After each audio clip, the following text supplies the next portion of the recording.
Okay, last night I was visited by Jesus Christ, like the Jesus Christ. Cera. And he told me how he was really bummed by all these People who use my name for intolerance and oppression. And I was like, wow. And then he said, I want you To spread my message to the people. And I was like, me? No one's gonna listen to me. And he was like, yeah, that's the test. Even if they think you're kidding, they'll hear it. And they'll make their own choice. And I was like, you know, maybe there are other ways to go about it that might kind of make more sense. We could get a couple legal paths and we could just kind of riff, sit around the kitchen table. Let's work on this. And he was just staring at me like, I'm Jesus fucking Christ.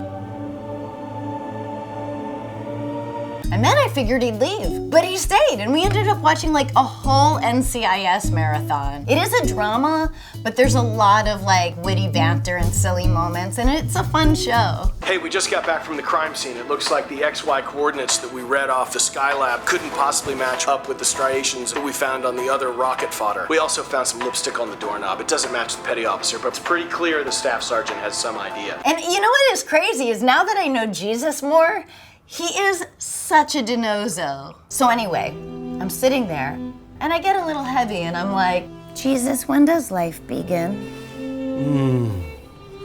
At 40. What? And he was like, But fertilized eggs aren't people. People are people. and I was like, thank you. But people who believe fertilized eggs are people too. And you have to love them. You're not better than them. And I was like, you're right. Thanks, Jesus. Anyway, did you know that it wasn't until the 1950s when One Nation Under God was added to the Pledge of Allegiance and In God We Trust was put on our money and in our courtrooms? It's a move in direct contradiction to the fathers of our country who insisted on separation of church and state. Using religion to dictate legislation is un-American, but it's happening. In many states, new laws have already been implemented that are making access to safe abortions less and less possible. Say a woman finds out that she's pregnant.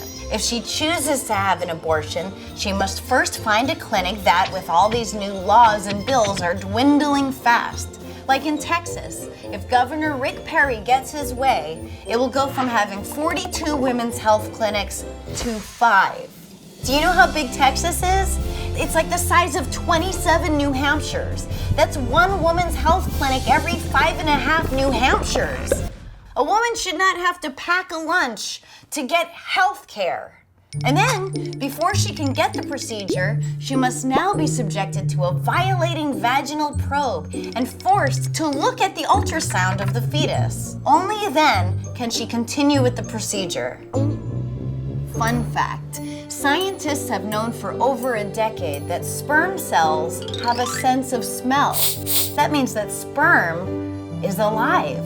And you know what that means? That means we've got to legislate that shit. We've got to protect the babies. We need a simple policy like, say, if you think you're gonna masturbate into a gym sock or jerk off into the shower drain, you would then visit your doctor. He would take a long needle-shaped camera, basically like a long pointy GoPro, and that would go up, up, up your penis shaft and then down, down, down into the testicles. We need you to be awake during this procedure because we want you to see all the millions and millions and millions of babies that live inside your balls. And you would not believe the amount of men that don't feel like masturbating after that. It is truly inspiring.